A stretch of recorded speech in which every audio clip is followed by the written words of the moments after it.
quizzle. Ace Banks on the track. Leave him.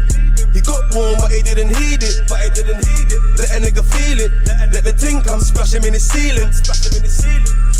Dreaming. Violate who and still breathing. Beefing. Them man ain't really on squeezing. Beefing. So, ladies and gentlemen, it's finally here.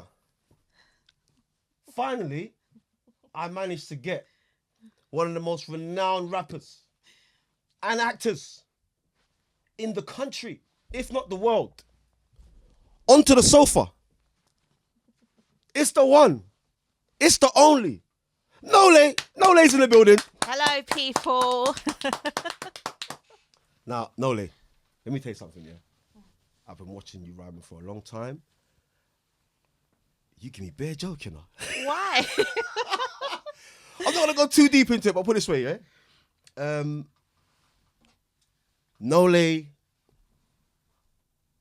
terms of musically, she's one of the most renowned female rappers from the UK. And the reason why I say that is because there was a few in the UK.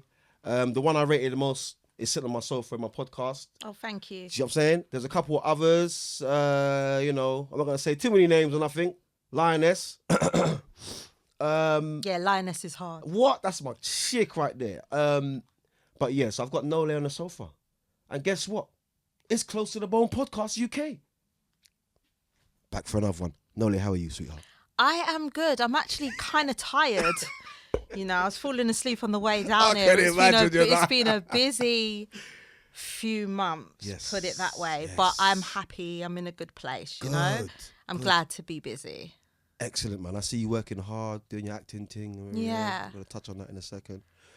I've just really got, not too many questions, but I've got a few. Yeah. I'm going to start like this. Who would you say you are as a person? Oh, my gosh. I really like that question. Do you know that? I've done quite a lot of podcasts, and usually when I go on podcasts, no offense to anyone, I get a lot of the same questions, to the point it becomes like it's... You expect it half the time. Yeah, like it's scripted kind of thing. Mm-hmm. And I feel like I get asked more about Nole than... when Nole is just like a facet of me. It's a part of me, but It's not all of me kind of thing. Yeah, exactly. As a person, I would say that I'm very empathetic. And my dad used to tell me when he was alive that will get me in trouble because I have too much empathy, which I've had to learn the hard way. But I still never want to change that about myself. No. Like I never want to not be an empathetic person. Yeah. I just have to learn how to control it to a certain extent. Oh, it's so hard. I'm also a person that's always intrigued. Like I like learning new things. Yes. And I like learning about different people from all walks of life. Absolutely. Like I've never been a person that just wants to stick to one kind of certain type of character of people, if that makes sense. I've traveled so much in my life.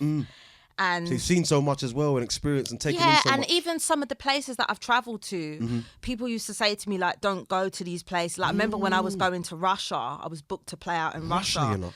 I've played there like 4 times. Oh, my word. And when I was my first booking, I was told so many times by so many different people, don't go there. It's racist, it's this, it's that. And that was one of my most favourite experiences. Like the country, the people were good to me. Imagine. I didn't like, there was one specific diner. I mean, Moscow is a lot more conservative, whereas in St. Petersburg is a lot more. They got their they're strict laid views. back. Yeah, they're laid if you don't back. Fit this, they're laid back. To go. I feel like like in London sometimes where nobody really smiles at each other. Yeah. Everyone's very the standard attitude of London, stressed and that, probably because of the cost of living and it's so expensive. 100%. But that's how it is in Moscow, whereas in St. Petersburg, say that people are very. It's like that in New York as well. People are very like Whereas in St. Petersburg is a lot more laid back. And Yeah. I remember going in like one specific diner and there were like massive pictures of like Louis Armstrong on the wall. Oh, really? Okay. Yeah, like Okay. loads of like different like I'll get a cup of coffee here then. Yeah. black stars and Yeah, stuff yeah, like that. But it just shows you, it goes to show that you have to kind of be open-minded. Yeah, because if you slowly. listen to other people, you will live in a box forever. Because Facts. if I listened to other people, I wouldn't have gone there. I wouldn't have learnt this, you know. And I It's a feel massive like, don't lesson. get me wrong, there probably are racists there, but there's racists Everywhere. everywhere, Yeah. basically. So I'm definitely a person that, you know, I love to travel. I love to learn new things. I love to meet new people. Interesting. Yeah, and I'm a lover girl. All right. Yeah. She basically asked the question herself. Do you know what? It's interesting you said that at the end of all that, you know, because I kind of got that sense of you straight away. Oh, really? Yeah, I've been around what I would call celebrities, quote unquote, for a long time, and I've been dealing with them in and out because I'm working with another artist named KD Block Money. Go check him out on YouTube, guys. Yeah. And the first few people that were around, artists that were around, they were so up themselves. Oh, really? Like, you know, it's like, you see how you've come in, you're chilling, you're just in your zone, you're in Yeah, your position, yeah, you're yeah. chilling, talking. A lot of them would kind of be like, oh, you know, there'd be 1,000 questions first. Yeah. How long is this gonna be? Yeah, where am I? What are you doing? Who's coming to the studio? Bro, we're just having a conversation, man. Yeah. It's not a concert, you know. It's just gonna be me and you and my producer. So the ones that I've met, I think they've made the fame in that sense Yeah. go to their head. It's the cliche, innit? It kind of overinflates their It doesn't register for me though. It's like, how do you take that? Because you're around some amazing, acting-wise. Never mind the music. Just dealing with acting. You're around amazing people that have, you know, moved British, movies and music forward. You're with people that are it innovators just and never everything. It's amazing. registers. Do you know what it is? It just, thank you, but it just never registers for me. And I, you know, I was having this conversation with my brother the other day, and I said to him, like, sometimes I get comments where people are like people that I know, like my friends, like, oh, you know, why did you post this on TikTok or do this or that? Because, you know, you've done this and that, Oh, and my you God. shouldn't really be talking to people on. And I'm just kind of like, no matter what I do, I just don't see myself like that. Like, I just see myself, I came That's the from thing. such a hard way of life, Yes, yeah? go Like, I ahead. came from the bottom of the barrel. Go ahead, talk the thing. So it's like with me, I don't know if it's just ingrained in me, but I just see myself as Just who the you people's champ, the Yeah. people's person. Yeah. Like, I'm not trying to be anything I get other that sense from you. than I am. Yeah. And also, like, things can be taken away from you. God gives to you and he can take away. Do you get what I'm saying? So I always try to, obviously as human beings, we might get a little bit gassed up from certain experiences or maybe a little it's bit, new, a especially. little bit arrogant or Yeah, whatever. yeah, but yeah. you always have to have that conversation with yourself and reel yourself in. 100, man. And, you know, everyone will have a different story about me. I'm probably the bad guy in some people's stories. I'm probably the angel, the sweetheart, Yeah, in the others. lover girl, the Yeah. toxic girl, you know. But then Do everything for somebody. as time goes on, you know, you grow as a person. And I feel like the space that I'm in right now is a very peaceful, centered space. And that's not even within, like, I wouldn't even say that's within, like, industry-wise or anything like that. That's just within myself. Like, Yes. within myself, I am centered. I see it in your TikTok videos, man. You're proper, Thank like, you. giving advice. I'm waking up, she's like, left a message on there. I'm thinking, you know what? That video meant so much. And we're going to touch on that Yeah. today. That video, you don't understand that, like you said, for you, it's that normal sense of awareness. Yeah. For people like myself, I'll include into the circle, we need people like you to say things, you know, every now and again to kind of, you know what, Dwyer, you should, blah, blah, blah.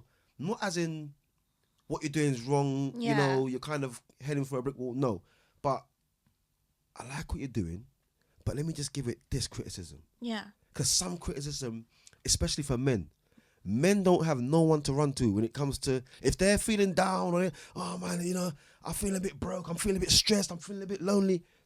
Let's say you go and tell your dad, as a man. Yeah. My dad's from Sierra Leone. And my dad would just look at you and just, what is the matter with you?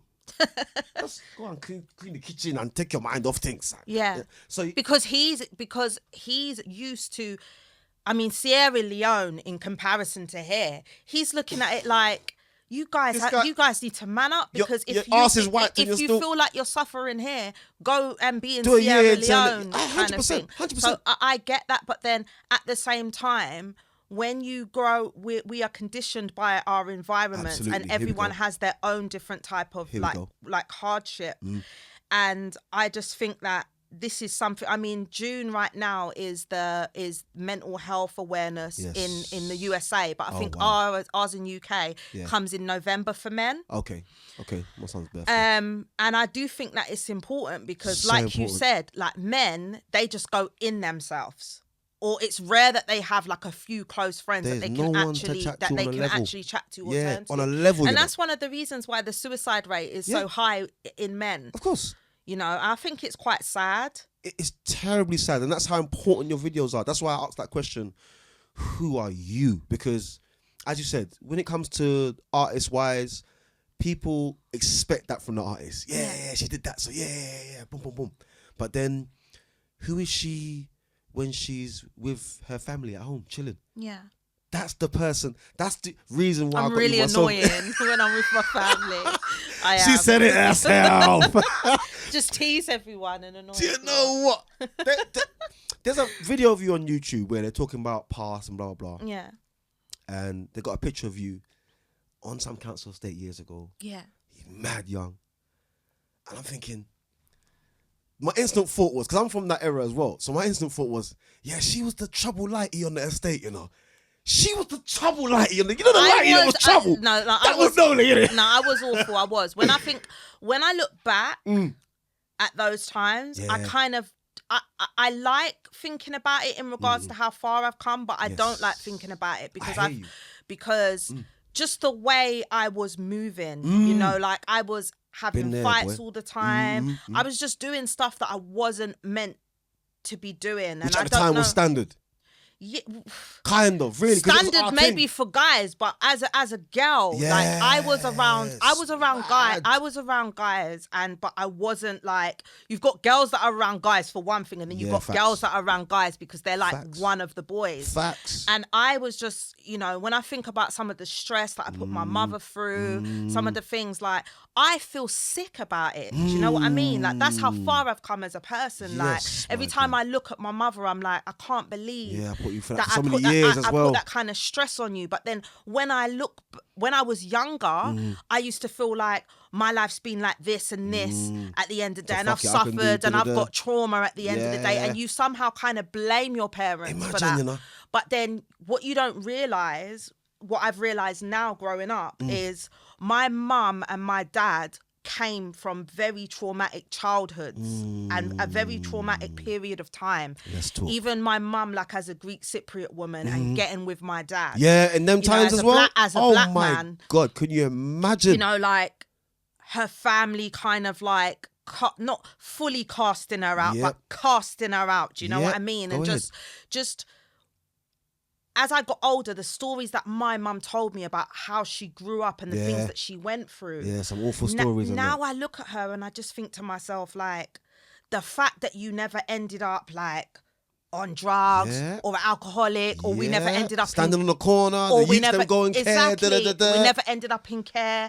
Like my mother went through so much. Yes. So now when I look, I think to myself, like I did go through a lot. Yes. But my mum was also coming through trauma and coming through things. Yes. And trying to hold on to us and grow us, you know, raise us at the same time. So I have to fully respect my mum for that, because I know a lot of other mothers from that era and even now abandon their kids on drugs. Yeah, the drugs better than doing anything else. On alcohol or whatever else. And that's not me judging them, because you know, my dad ended up on drugs because I feel like he wasn't as strong you know, as my mother mentally.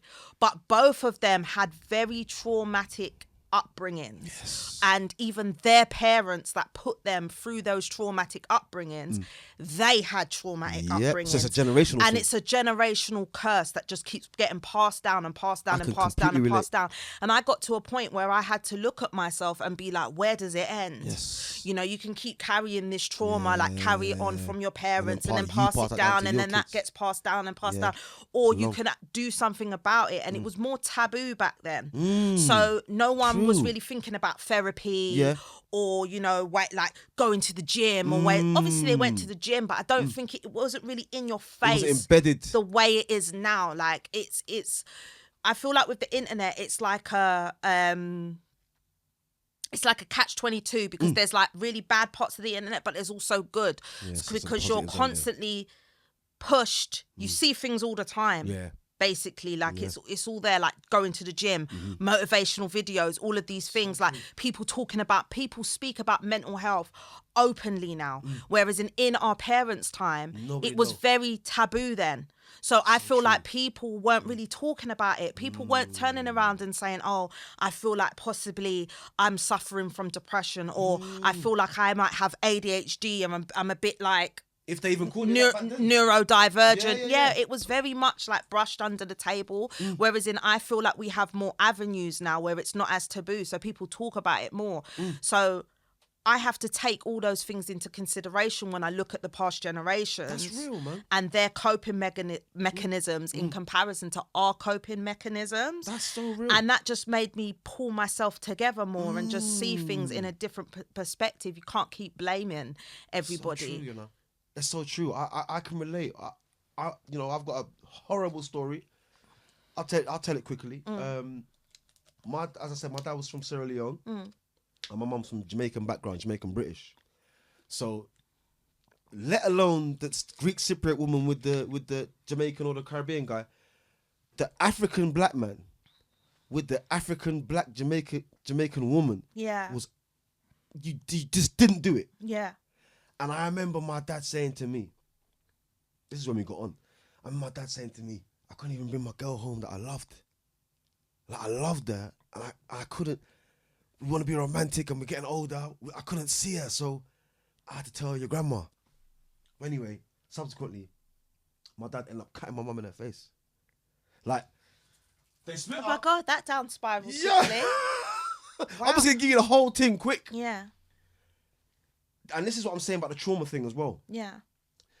My mum put up with beatings from my dad that I didn't. My sister's just telling me nowadays. She's older than me. She's a couple years older than me. So she's like, listen, you were a baby, mate. I've woken up to dad punching her in the face. And what it really spiraled into, because this was a jealousy thing. You know, he was raising ball stools out there and came over to England when he was young and all these things. So he's traveling with trauma.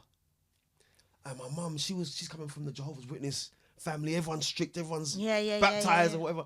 So when she's got out the door, she's gone wild in the world. Yeah, of course. You know what I'm saying? He happened to be her anchor.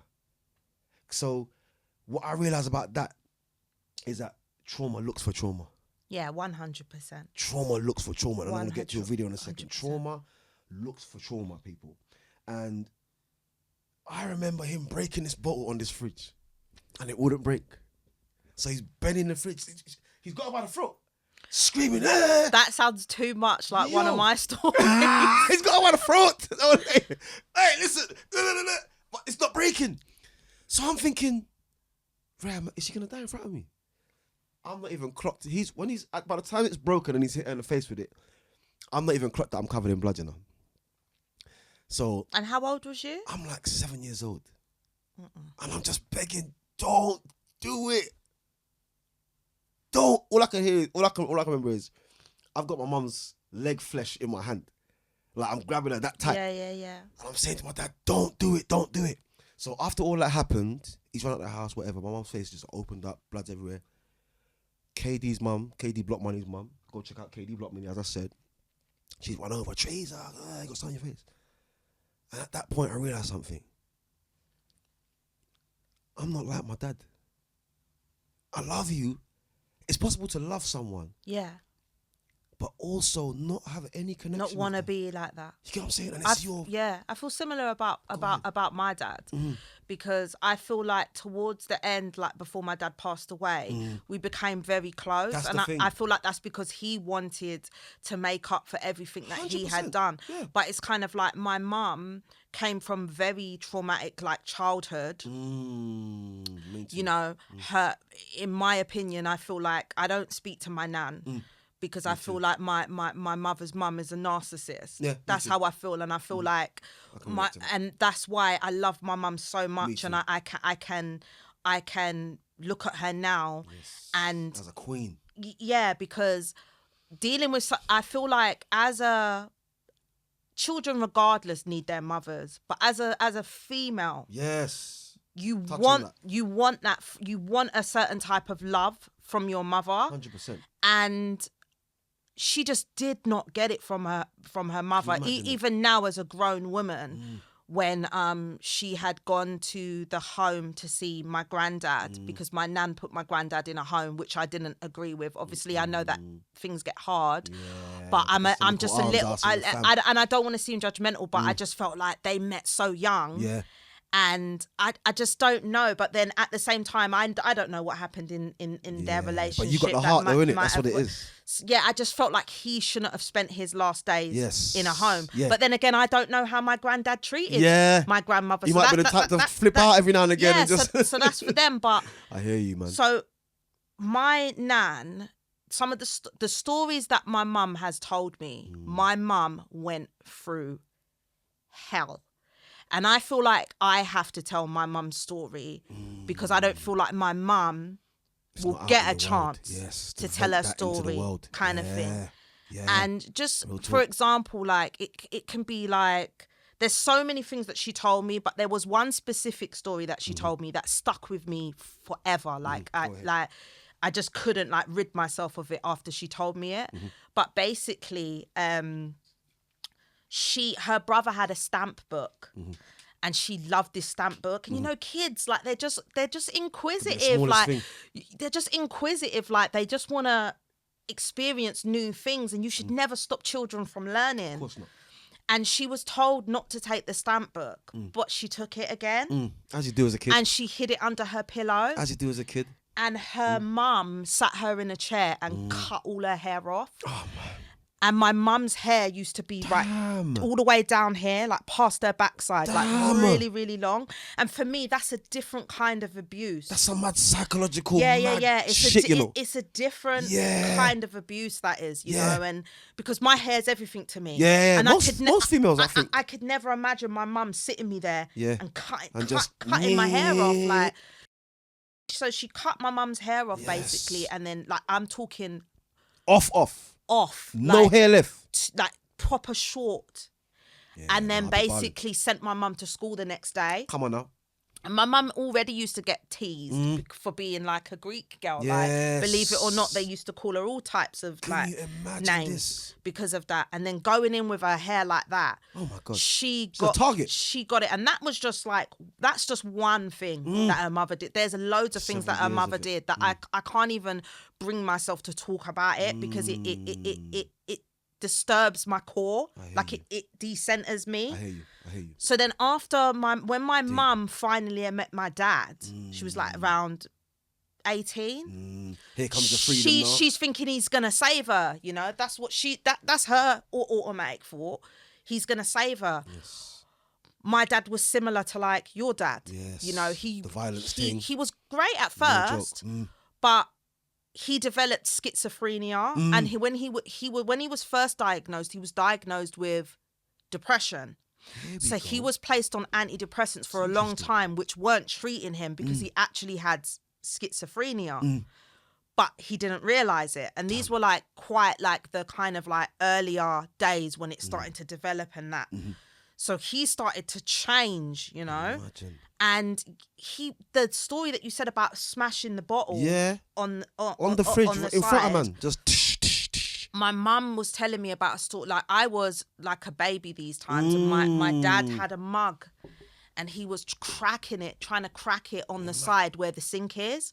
And my mum said, I don't know it must have been God, you know, It didn't protecting me. break. It wouldn't break. Imagine. It did not break. Imagine. In the end, like, and my mum took serious care of my father. Like, my father used to be so ill to the like when he used to have like disassociate with reality and stuff, and just completely like a different person. I knew one years ago. My mum would bath him, take care of it. Yeah, because the thing with schizophrenia, if it's untreated, that's a good girl, you know. You know, if it's untreated and stuff, yeah, he's out to the wolves. You're just like, he's in the world out to the wolves. One time they found my dad, because my dad used to go missing sometimes, and this is when I'm much older. Yes. One time they found my dad sitting under a bridge, like he had no shoes on, nothing. What? Yeah, no shoes on, nothing.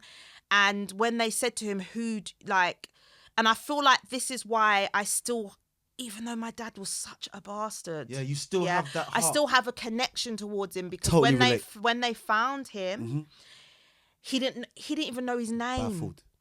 Like when they said, who should we contact? He said, Natalie. Oh, man. He said my name, but he didn't even know his name. So when it comes to stuff like that, I'll think about those things, and it pulls on my heartstrings and gives me a connection to my father still. But nevertheless, he put my mum through the wickedest. He did so much to her. Let alone the family thing. She meet you now, and it's more. And he just there's no baby pictures of me. There's probably just my mum only has pictures of me, I think, from when I was like 2 years up, because we went out one time and we came back, and all of the baby photos and everything, they had all of the eyes burnt out of them. Man. And this is when my mum started to realise that my dad was getting ill. Yes. Because all the eyes were burnt out. It's not normal to just... And my mum's come back and she said to him... Look at the eyes. What's going on? What have you done? Yeah, what is this? The kids' baby pictures? What's happened? Of all pictures? What's happened? And he said... She was looking at me. Oh, man. I didn't like the way she was looking at me. And then that's when my mum started to realise. But from there. my mum could not get him help. And this is what I'm saying. It's a lot better now in regards to their urgency. But back then, they would not section him. They kept saying to my mum, he has to section himself if you want help. I was going to say, what would be the excuse to like not... Yeah, he has to section it. He has to section himself. In the end... my mum said there was one point where she thought he was going to kill her. So she climbed out on the balcony and she was holding me.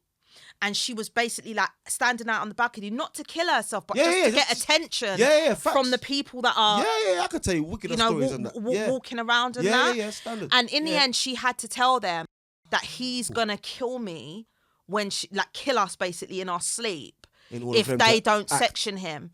And he did get... he did actually get better. Eventually, But the problem with not just my father, but a lot of people that suffer from mental illness, I wouldn't even say it's a problem with them. Obviously, the medicine has advanced now, whereas in back then, it wasn't as advanced. And you still have side effects now. You know what I mean? On the side effects as well. Some people can't take the side effects, and I completely understand that. So what they do is they'll be on their medication for a while, taking their medication, and then they feel great.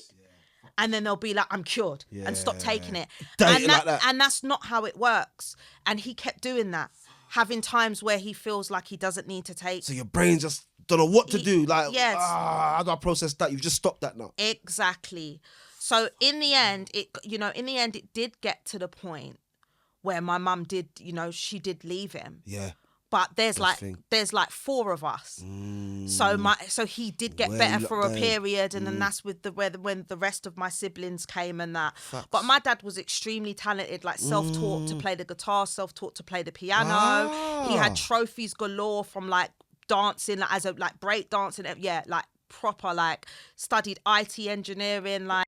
So would you say you got your kind of musical kind of kick from your dad? Probably. Because I feel like with my mum, she sees it now. Different hustle now for mummy. She sees it now, but I feel like back then, because I get different, like I get a musical side from my mum, because my mum was into like punk and all stuff hear like you. that, Yeah, which I that love. era. And I feel like the 70s UK punk and that. I feel like UK and like a lot of the grime stuff was influenced by punk. Standard. I can hear punk in Standard. it. So Same tempo, everything. I get all of the kind of like listening to like a lot of like of the 80s and synth music as well. I hear you. From my mum. That's deep. Whereas in my dad was like, you know, like the reggae, lovers rock, all of that kind of stuff. So I have like a fusion of both. But with my mum, I probably feel like, not even probably feel, I feel like my mum probably didn't understand it back then in regards to like, I want to make music, I want to rap. And in some ways, it would have been closely related to her trauma of seeing a lot of my dad in me in regards to like wanting to do music and wanting to do you know what I mean? Yeah. Whereas in my dad was very very like excitable with it. He was very excited. Like I remember one time, which is sad, like sad. It's a nice memory, but it's sad at the same time. My dad was actually, because as I said, he went in and out of like mental hospitals and stuff, and the medication, obviously, on and off with that. And he was actually in I can't remember what the mental hospital's called, but up in Shirley somewhere. But he was actually there.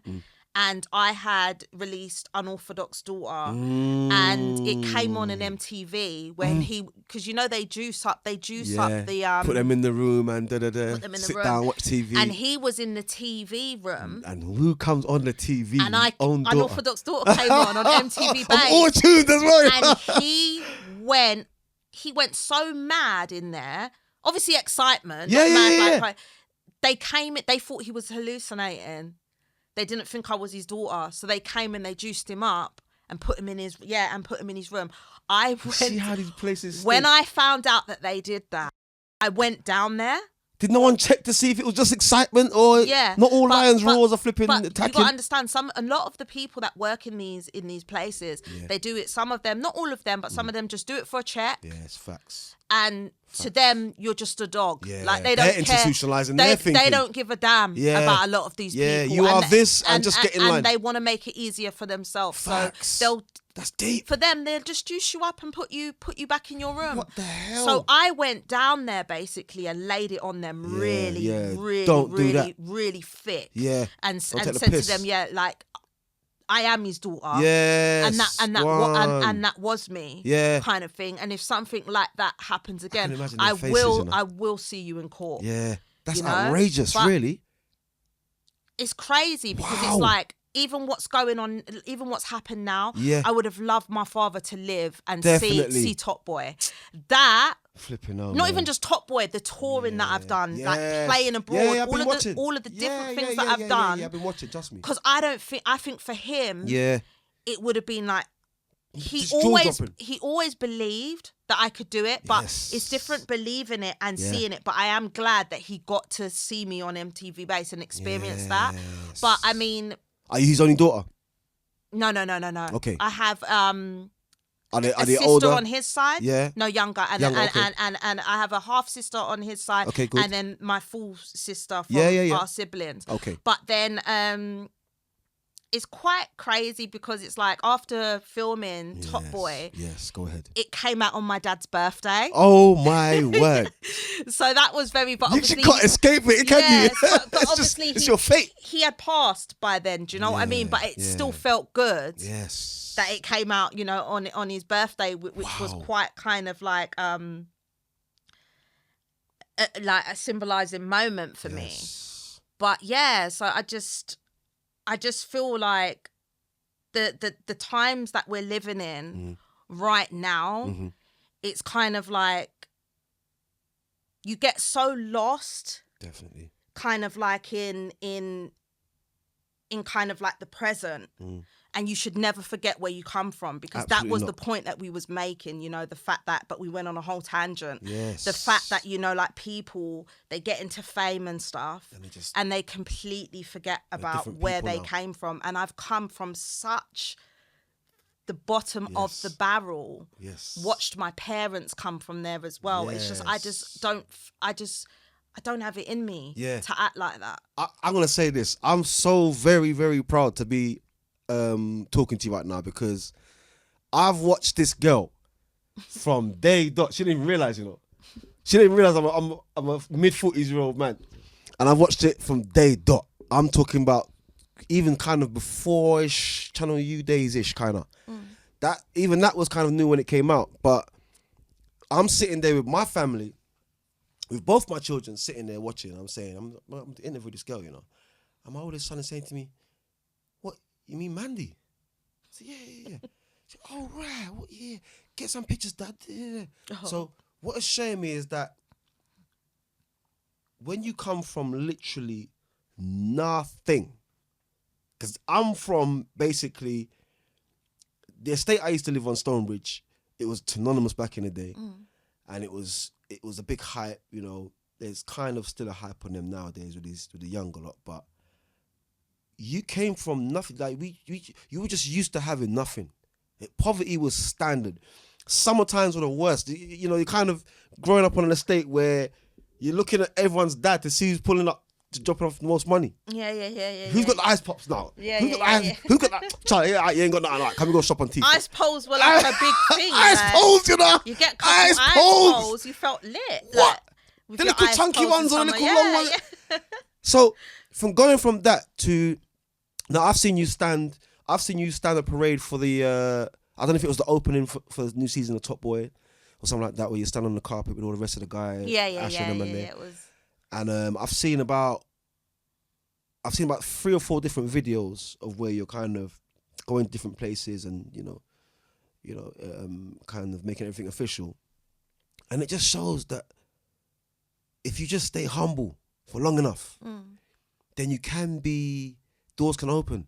When that thing happened with my dad and my mum, even though it was years ago, and I'm nearly 50-year-old man now, I still live it every day, man. And you know what? Speaking of that, I want to ask you this: do you think those things that happen with mum and dad affects your relationship now, or any relationships that you may have planned in the future? 100%. Do you mean like with partners and stuff? I think so. For real. I feel like with some people would lie and be like, nah, like it doesn't affect try to style me. it out. But I feel like in order to move forward, you have to be able to face it, man. You have to be able to look at yourself before you look at anybody else. Yes, that's the key. Like, if you can't look at yourself, you're a failure as far as I'm concerned. Yeah, and just criticise honestly about yourself. Simple. Because it starts from within, which is something that I've learned. Yeah. And I feel like watching my mum and dad, I feel like with partners, I may have become a bit where I feel like I need to stick with them through everything. Yeah. If that makes sense. That's when I was younger though. I get Do you know what I mean? So like, I would look at, I had such a tainted perception of what love is. Yes. So the way I looked at love was like it's no matter what happens, no matter what goes on, gotta stick by the person. You stay together, you help them through it, But as I got older and started to realise my mum and father was coming from trauma. Yes. They was holding on what their bond was. That because of trauma. That's mad. So as you start, and I've got to a point now where it's like, well, no, like I'm not gonna, and that's within reason. I mean, I'm not the type of woman to be with a man that I love and he takes care of me and then he fell upon hard times and became broke and I'm just like, oh, bye, see you later. Like, I'm not that kind of woman, but there's certain things I just would not stick around for and put up with now that I probably would have put up with in the past. I hear you. I also think that what I've gone through in life, not even just like with watching my parents, but just in life in general. Growing up and just like toxic partners or whatever else. I feel like that kind of shapes you and kind of makes you who you are going into other relationships. 100%. And every experience. I think that also, like, just like people just carrying around certain trauma, it can just not even impact you in your relationships. It can impact your character, your personality, the way you think, the way you handle people, everything about the yourself. way you move in life. Like, you could just be sitting there and be like the happiest and feeling the happiness, and then you'll think about something and then it will boom, all out the window. It will decenter you, and all of a sudden you've got a bit of an attitude and you're a little bit, you For know, not one thought, you know. Yeah. So those are the things that I've had to concentrate on working on. And also, I think that I feel like I'm a beautiful person. I won't take that away from myself. I second that. But I feel that the one thing that lets me down would have to be probably my temper, and which I'm working on now, which is a lot better than what it was. And when I say my temper, I can become such a cruel person. You're a thinker, aren't you? But I'm not going to sit here and act like I'm completely innocent. Yeah. Because I'm not. None of us are. So, but I was in my earlier relationships, and that was the problem.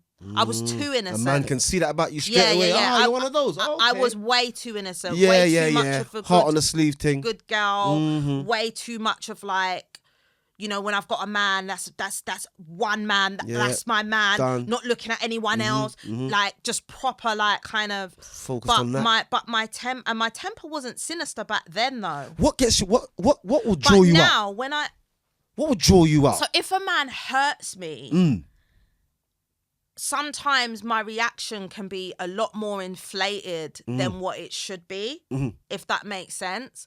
So if I feel hurt by someone, you know, for example, if he's just my heart feels broken. So I don't know, like, if he said something in the house or something. It's not like that, like where he says the littlest thing, but I can be like quite sensitive, which is something that I'm working on.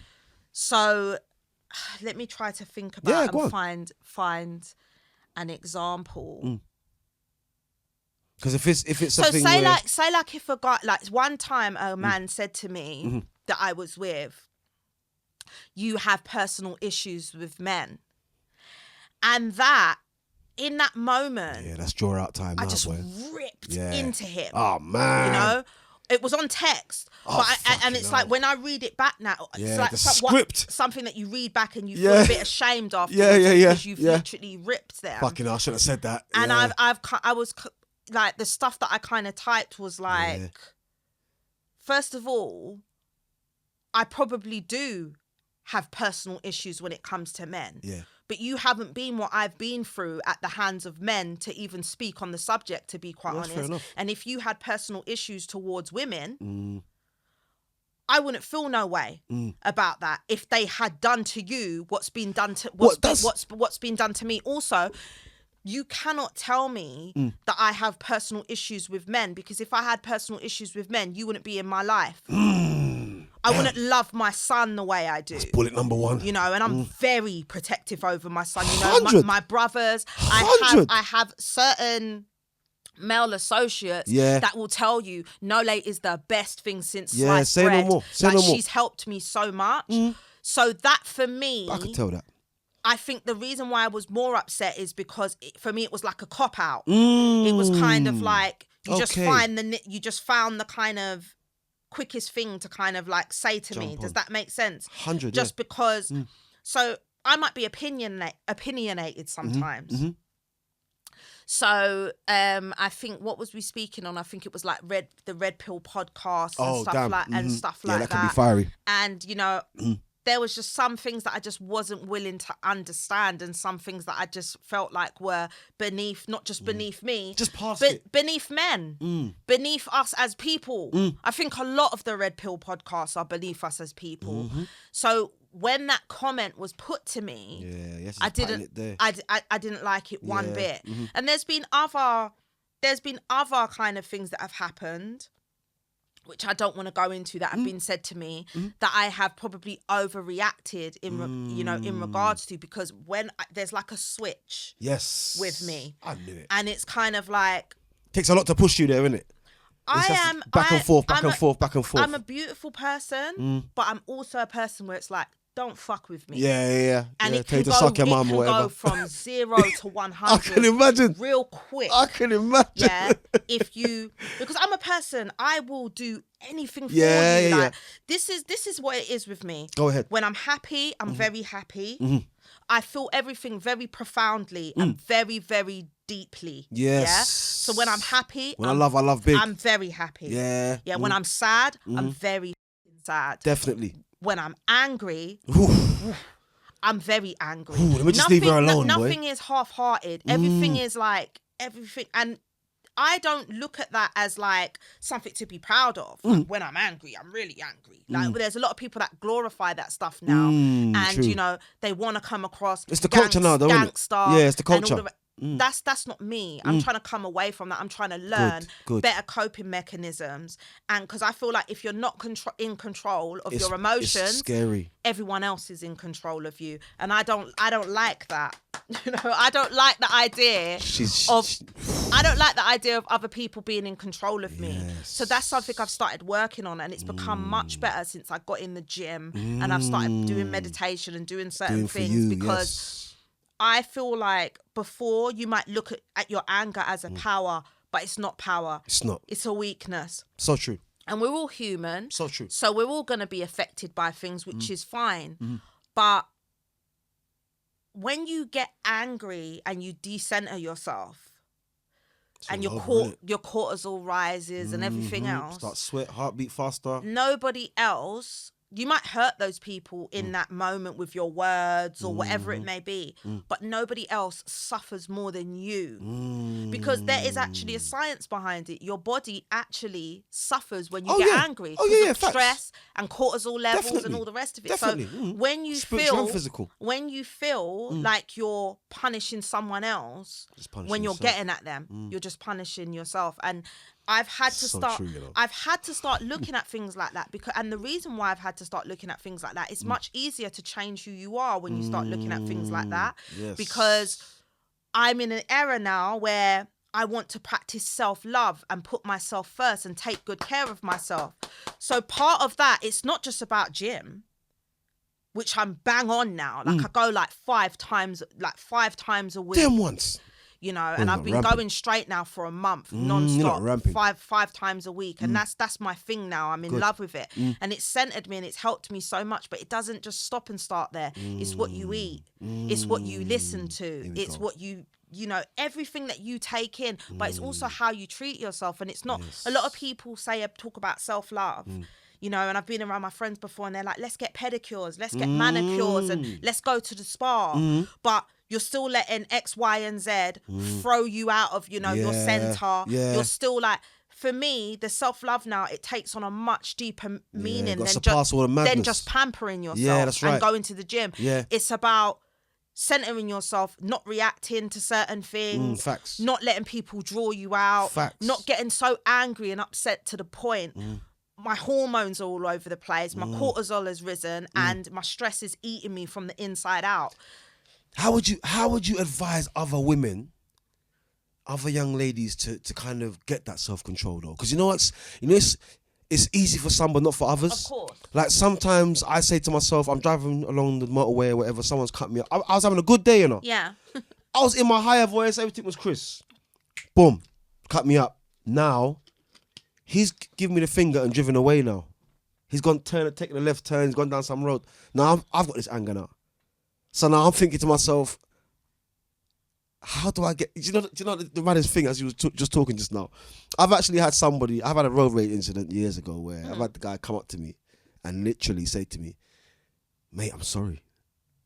I'm actually sorry for cutting you up. If I pissed off your day, mate, I'm totally sorry. Yeah. Do you know what I said back to him? What? I was completely out of control. Yeah. And it took driving away and parking up for 10 minutes in McDonald's to realise that you shouldn't have reacted like that. I'm like, oh my, what just happened to me? But then, this is the reason why I basically have trauma groups on my WhatsApp. Yeah. Where we have the crying group, we have the trauma talk.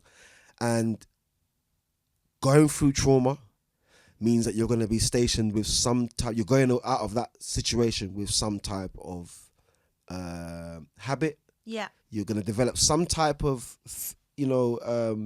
spiritual or physical habit from that. Yeah, and an energy You know what that I'm you saying? carry around with yourself. Yeah. Exactly that. So how would you advise other females who may be in a position where they're with somebody who is just tearing them down daily, but they just don't feel like they're sexy enough or they're confident enough to kind of say, you know what? Most of the men that do tear, and not just men, because women tear down men as well. Absolutely. Most of the partners that tear their partner down, they do it because they see something in them that their partner doesn't see, first off. Interesting. And they're very insecure about that. Oh, yeah. Yeah? Massive insecure. The way to deal with it, I can only speak from my experiences. Of course. You have to, goes back to what we were saying earlier, you have to face yourself. You really do, man. You have to face yourself. There's no avoiding it. Like, until you look at yourself, like, okay, so you can be in a relationship, someone's treating you like trash. And you're looking and you're thinking to yourself, you're crying about it, you're upset, you're hurting because of this, which is understandable. We're human beings. And you're thinking to yourself, why are they doing this to me? How do I get out of this And kind I'm of thing? trying to change that. You're trying to change them. You're trying to, you're wasting your time thinking about why are they doing this to me, and wasting your time trying to change them, when really and truly you need to think about why are you doing this to yourself, and why are you not working on changing yourself? Because you need to change, because there's a reason why you're putting up with that.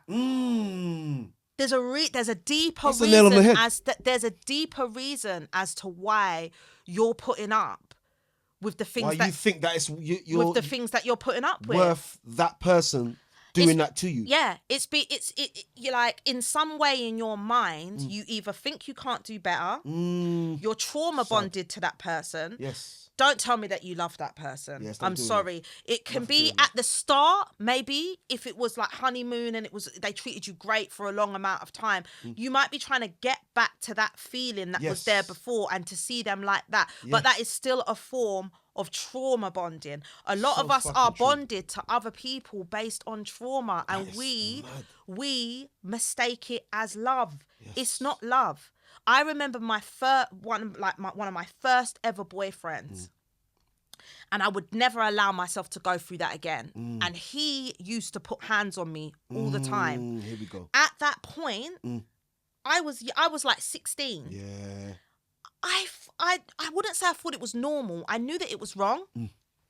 But it happened. Looking back now, I thought, why did you always used to go back and forgive him? Because he used to cry and do the whole crying thing. Do the whole crying thing and saying, I don't know why I do it, and and cry about it. Yeah. But because of what I saw my mother go through, and how she stood by my dad. This is what I'm saying. And I looked at it as my dad. It was just standard. My dad was not even standard. My dad was ill. Yes. My dad had issues. Yeah. My mum was a good woman. She stuck by him through that. Yeah. Then you can't, and then you correlate it to yourself. Yes. He has issues. Yes. I should stick by him. You're more or less blaming yourself. Because he has issues. Yeah. So a lot of it is to do with what you come up seeing. I know certain men, like I won't mention their names, obviously, because out of respect. But I'll never forget one guy saying to me, he was never really huggy. He's proper lover boy, like in regards to like words and like even just being around me, you could tell by he doesn't have a bad bone in his body. Yeah, but he was physically... never very huggy. And I remember speaking to him, and he said to me, and it was just a normal conversation. He told me something about his mum, and I goes, "Oh, that's really nice." And he goes, "Yeah, I'm not used to that." He goes, "Because my mum was never like that." But he weren't saying it in a way to confide in me. He's just saying it in passing conversation. Yeah, exactly. You didn't even but then I'm kind of digging, and I'm like, "Your mum." Oh, is she not like that? No. And he's like, "No." I goes, "What? Your mum's not really like a kissy." He goes, "No, my mum's not like that. Like my mum's the type you kiss her and hug her, and that she would be like, like flinching and that. What you doing?" kind of thing, kind of. And it was such a natural passing conversation the way he said that. Yeah. But it over the head. I learned a lot from that though in that moment, and I realised why he didn't hug, man. Why he's like that. He's not. What you experience around you become it in the home, and not just in the home from your parents, because a lot of people are like, the parents are to blame. In some aspects, yes, but there's a big wide world out there, and then you come out of your parents' home and you start meeting other people, and other people are also going through trauma, maybe from their parents or whatever else, and school as well, being around people in school, and you're taking on different parts of people's energy and their characters, and you're carrying it with you, and a lot of people are products of their environment and products of the people that they've kept company with. So would you say that you made love make a decision for you, or did you make the decision? What, when I left him? Yeah. Was it at a point where it's like, you know what? Either I leave, or I could end up dead, or do you know what? I don't love you. No, I'm not in love with you. I don't feel nothing no more. I think, along with the flipping grabbing up and the slapping and. I think that with people, sometimes, you know, when people say like, why don't she just leave? They don't get it from the outside. I hate when I see people saying things like that. Yeah, because first of all, they don't look into like kind of, because I've seen it so many times online and like arguments and back and forth and debates. Why don't she just leave? First of all, it's not as easy as that. You've got some partners, you leave them and they will never leave you alone. Right. They will show up. They say that a lot of women are actually in more danger when they leave their partner, because that's the point, that the partner, if they're that far gone, will seek to kill the woman for leaving them, which has happened a lot. So I think we really need to look at statistics. We need to look at things like trauma bonds, and we need to look at the science that's behind it, basically, as into why people stay. A lot of people stay in some bad relationships because they're trying to get back to the high. Yes. That their that brain, used to the exist. chemicals, because the chemicals that the brain releases are similar when you're in love. The chemicals that the brain releases are similar to what the brain releases with certain drugs. So, you know, you get people that keep going back for one last hit of drugs, and they find it so hard to get off, but the drug is totally, their body's falling apart. It's so bad for them. Got no jawbone. It's so bad. Hole in your nose. Yeah, it's so bad for them, and they know that it's killing them. Can't let it go. But they keep going back. Yeah. I love that taste. And they don't care about the fact seconds. My body's stressed, my body's falling apart, like my face is wasting away, my jaw, I'm wasting away. Yeah. All they care about is getting back the high that they felt when they first took that drug. A lot of people, so because trauma bonds mimic the same chemicals with drugs, the highs and the lows, is actual. If you look into it and read about it, you're trying to get back. You know that this person is trash. Yes, they're not good for you. They're destroying you. But you go through a process when you separate from this person, where it's like going cold turkey. The brain crashes, the chemicals, everything else. You're just trying to get back. You don't even care about that part there where they abuse you. That's not what you're trying to get back to. You're trying to get back to before that. It's all good and rosy and love. That high from before. Yes. So I understand why a lot of women and men do stay in those relationships, because I understand the science behind it. But me, when I got to a certain point, did you go back a lot of times? I was like, I went back a couple times, But I would say that when I left, I just hated him at that point. I knew it was like, I was gonna say that. That's another thing. If you don't, people can go many ways. You can have a trauma bond and be stuck with that person. Absolutely. Or there's some people, you have to water things. And I feel like I'm a person, if I'm with a man and he waters something, I don't feel like I would ever leave that man. Like I feel like once I'm with someone and I have a bond with someone, like I'm quite old school in regards to, I do believe in love still, you know, and I believe in companionship and I believe in looking after each other. But I also believe that if you don't take care of something, you know, if you have a car and you don't take care of it, park it for the a year. car will stop running soon. You know, if you don't water your plants, they will die. You know, if you don't grease your scalp. Yeah, you dry as fuck. You know, itchy all day long and flakes. And... you got to take care of yourself. It's maintenance, you know, 100%, maintenance and all different corners of life require maintenance. Your love life requires maintenance as well, not just from the man, from the woman, from the woman as well. Well said. But after going through a certain amount of stuff with him, I just looked at him one day and I just thought to myself, I hate you. Like, I just don't want to. That's awful, isn't it? I just don't want to be with you. Like, I just there don't and want to. then, that was like, you made your decision there and then, you know what? Yeah, and you know, and then after that, even when we came apart, Still chasing. When we came apart, I did see him couple times after that. Yeah, I did. You know, I'm not going to lie. I was with him for a long time. Do you know what I mean? And I'm a human being. I'm not here to front. Yeah. Too much people in life, they want to front about everything and look like I had it all under control. Yeah. I didn't. Yeah. At the end of the day. Yeah, So I went back and then, but it was only like twice. And then, and I feel like that's like, you know, when you turn off a tap. Yep. And it's still dripping. The little drip drops. I feel like the couple times I the went little back, drip drops, you know. they were the little drip drops. It's like when it's when something is leaving your core. All right, let me ask you outright. So if the sex is good, do you still go back for just the sex? No. And that's why he hated me as well, because you weren't one of those just fly all back of for the his dick. friends, all of his friends, tried it, obviously. Because my son is with him, basically. That's who I had my son with. All of his friends continued to be able to go back to their baby mothers. And you do have, and I'm not judging no one. If that's what you do, you do you. I know I've got some friends. They'll be like, "Yeah, I still sleep with my baby father because I don't want to sleep with anyone else." And it's like, you go, girl. That's up to you. Yeah. That's fine. I'm not judging anyone. Exactly. Each to their own. I'm talking about myself. Now that's the next thing, but okay. When I cut it, it's done. Listen. Men hate that. We hate women like this. You see when... So you're not gonna phone back and run after me? No. You're not gonna chase me? Listen. What? You see when I you see when I cut it. Don't get me wrong. You will still have.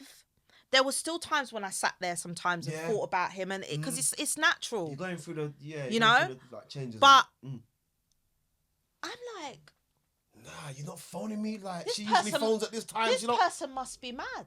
You think you're not with me no more, and you're gonna keep coming to me and sleeping with me? Yo, I don't care if I gave you your first son, and it's the first baby mother as well. It's done. And she don't wanna. She's not chasing him back, and she's not. No, that drives me mad. I'm not. I don't care. That drives me mad. Because she's not phoning me back, and she's like, "What's going on?" Because he's so used to it. But. Why are you not chasing me no more? I'm so used to that. And then when you're around people and you see your friends that are always able to go back to their baby mothers. Their situations and that in their home life and that. That's their home life. Once that mind's made up. Once I cut it. Oh man. That's it. I'm being honest. If I was the baby father in that scenario, guys, I'd be sweating. The one thing a man like that needs is for you to run up and down after him. There are some men in the world, some women in the world, some people who require that that chase, if you will. Yeah. She's on the phone. Oh yeah, just fin that to the side. Of course. And I'm not gonna say that in you know my relationships that I've never been a chaser. Yeah. You know, I'm not here to front. Yeah, me too. And I might chase you a little bit. But soon... This is acceptable though, But soon, after chasing you, I'm going to get thirsty. Yeah, there needs to be a result. And I'm going to go somewhere else to get my water. Yeah. Like, I'm not going to chase you forever.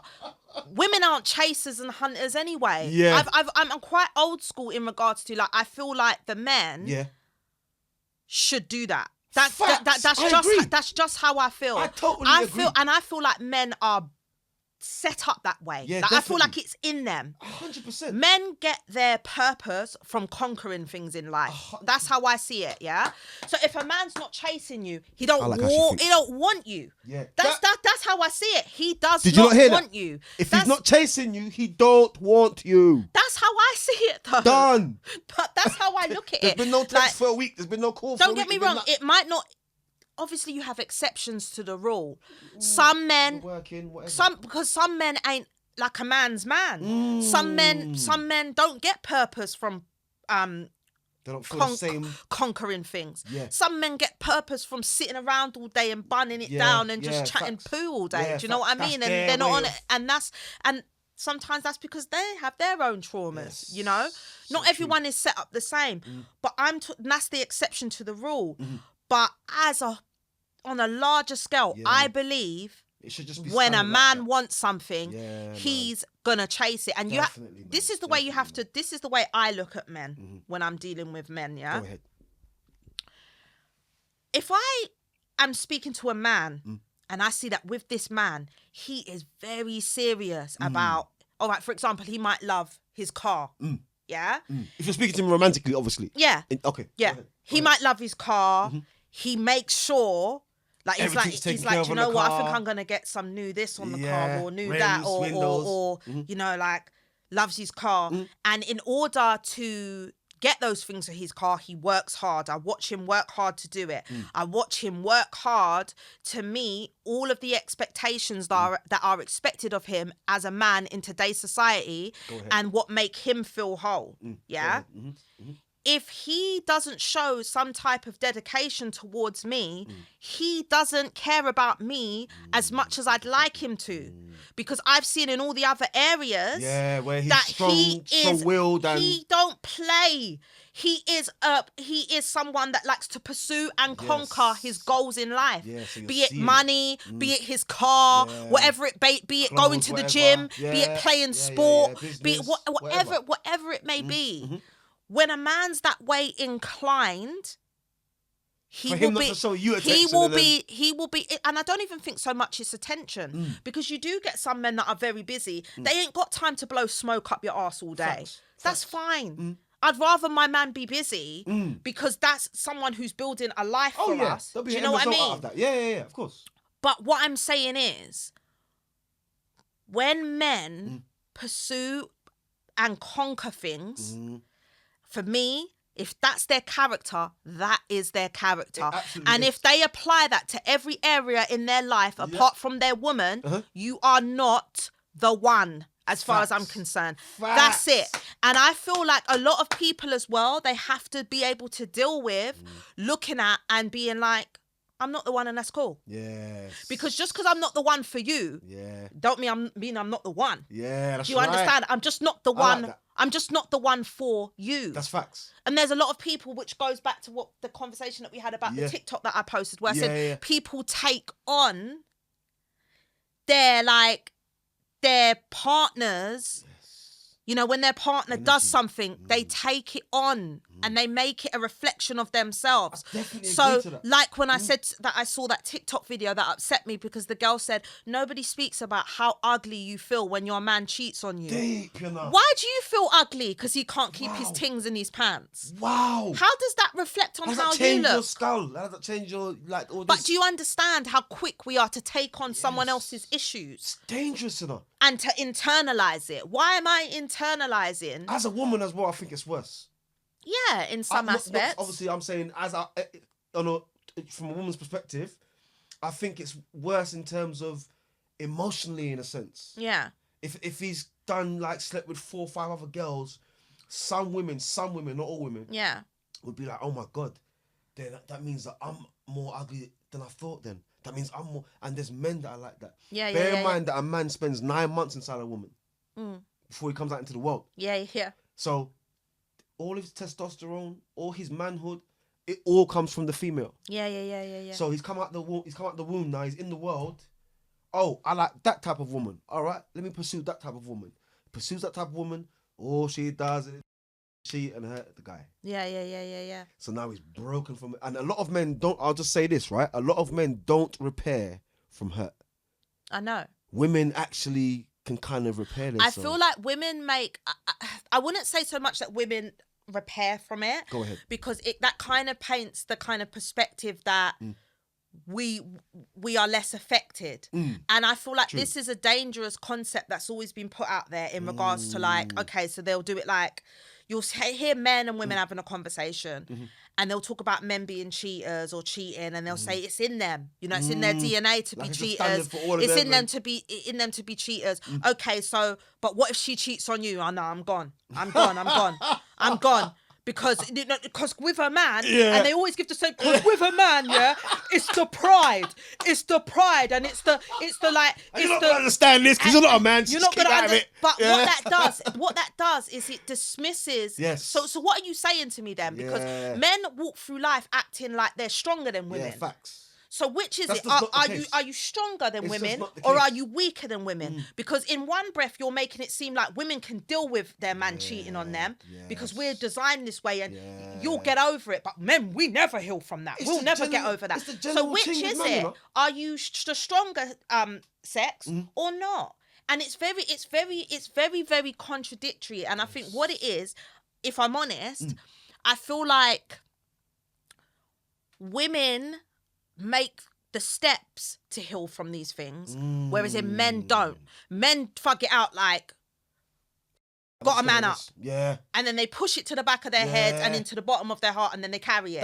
This is all facts. And they think that they're not carrying it, but they are. That's all facts. I'm telling you, because as somebody who's gone through a couple of situations years ago where I've had people try to take advantage. Yeah. To the point where they're trying to make you feel like, you know, the worst person for me is, whether it be partner or someone you're seeing, guys, for me, the worst type of character is one that they're doing you fuckery, you know. Yeah. And blaming you for it. Yeah. What are you mad for? Yeah. What are you mad for? Yeah. Oh, but you got 5 bitches, but why are you mad? Yeah. What do you mean, why am I mad? Because I caught you doing something. Yeah. That's wrong. Yeah. Yeah, but it's gaslighting. They will they twist it around. They will gaslight you. It's a miracle. They will gaslight you. And you know, the way I see it is, I feel like men and women are too quick to take something on and be like, what's wrong with me? There's nothing wrong with you. There's something wrong with them. Facts. And the sooner that we begin thinking like that, the more healed we will be, and the less people can decenter us. Yeah, and that's what I've learned as well. This has really helped me. Go ahead. Detachment from men. And when I say detachment from men, what I mean is, I think some people go too far with it, whereas in they're like, it's such a hate fest towards men. And don't get me wrong, there is a big hate fest towards women as well. That's what it's like on the internet right now. Factually. And I don't think it needs to be at the point where you hate men or where you hate women, because I'm sorry to those people if the only people you know in your life are just ain't shit men or ain't shit women. Yeah. But that's not my experience. Yeah, I know really, really good people. Yeah, I know good men. I know married men that take in my family that take good care of their wives, Shout to the married men. Kids, you know, and a lot of men, there are some men that I know that are, now they might not be monogamous by nature, because I don't really believe that men are, if I'm honest. I agree with that, you know. But I agree with that. Some men function through discipline and being God-fearing. And not all men are God-fearing. Some don't believe in God, but they might function from discipline. You know, or a lot of the high performers in life that I know, and I had this conversation with someone on Instagram, because I said, we was having this little laugh, and I basically said, you have to delete one. Yes. Sex, 600 million, or your teeth. Yeah. Oh man, this girl got one way of thinking your teeth, you know. No, but that was already out there. I didn't think of it. It was out there, and I just screenshot it and posted it. But the first thing that I thought, when I looked at it, was sex. Yeah. And I saw couple people say it. That would disturb them. And then I saw this guy say, this guy goes, what? The ones that are saying sex, they must not get enough of it. Yeah? That's what he said. They must not get enough of it, that's yeah? what any man will go to, Dolly. They must not get enough of it. Sex? Are you mad? And I said, if I can just find it. But to all men, that's our thing, right, guys? Ego and sex, that's our thing, innit? Oh, man. But I don't believe that that's true. Because I said, or maybe they've had so much of it that they don't care about it. Because I know some men that have been galluses for all their life. Since they were youths. Like, and now... Man just used to a smorgasbord every day. Now they're like... Yeah, one or two maybe. Pum-pum, not even that. They're like, pum-pum's like water off a duck's back. Man's trying to get money, and I got my wife and my cat. I don't care about that. Like pom-poms on the side. Like, let's just focus on this. They don't care, you know. And you might get some men that might slip in life, but they are not focused on sex and gal. Facts. And there's also gal that are not focused on sex and man. So anyway, I said maybe they've had so much of it, or that they don't care about it, or maybe it's not top of their list of priorities or needs. Facts. Believe it or not, most of the highly disciplined and successful individuals that I know that play sport or have a fortune or run successful businesses and function at high levels do not care about sex as much as many people do. And I tend, which is facts, to notice that the people that can't live without sex and the people that chase after it excessively are the lower performers in other areas of life. I totally agree with every word. That's what I've noticed. You know, and that is what I've noticed, and that's what I've seen. So I think that, you know, you have some men that are so woke to the point, they're like, they might not be monogamous by nature, but some could be God-fearing and religious. Would you see a man that's not religious? Would I be with a man that's not religious? Would you date any male that was like, you know what, I'm spiritual, but I'm not gonna pick up a book? That's a hard one, isn't it? Because it has to be. There has to be a connection. When you say not pick up a book, what do you mean? As in if you're with the family and you may be godly or whatever, the family and religious, the family come round, you're having, like, for example, a religious celebration or anything, and he kind of just segregates himself from the whole family. Well, that's not going to really work, is it? You know what I'm saying? That's not going to work as a whole. Yeah. Because my family are Muslim. Yeah. Yeah, so we're Muslims. Yeah, exactly. Yeah. Eventually, I will probably marry a man that's Muslim. Yeah, facts. Facts. But what if he really loved you and you kind of got so far into kind of a loving relationship, but then he kind of down the line said to you, look, I'm not so big on the religion thing, but can I still see you? I feel like I'd have to experience that because to be able to answer that question, because life is all about experiences. I couldn't say until I was in that moment, but I mean, I'm not the most perfect of Muslims. Do you get what I'm saying? Nobody's really the perfect. I'm not wearing hijab like my sister. God bless her. Yeah. Wears hijab, 100%. you know, love her to death. Me and my sister are like this. Good. But really we're like good. polar opposites. Aye. At the same time. Yeah. And I mean, when I travel to like Islamic countries and stuff, or when I pray, obviously I put on the hijab and that. As you do. But I do feel like he would have to believe in God to some extent, because it's like, what do you believe in then? So, where do you seek your, like, what are your... because I feel like in order for a man, and don't get me wrong, even if a man's religious, he could be a disgusting cheat. Absolutely, do you know what I'm saying? Yeah. But, for example, from watching my brothers... Good role models? One of my brothers particularly. From where we came from... Yeah, exactly. And who he was... Yeah. Listen. Complete changes. That's fucking huge. Gal. Yeah. Everywhere they go. Everywhere. One going in, one coming out, you know. Listen, I'm telling you. Sneak that one out. Yeah, I am telling you. No joke.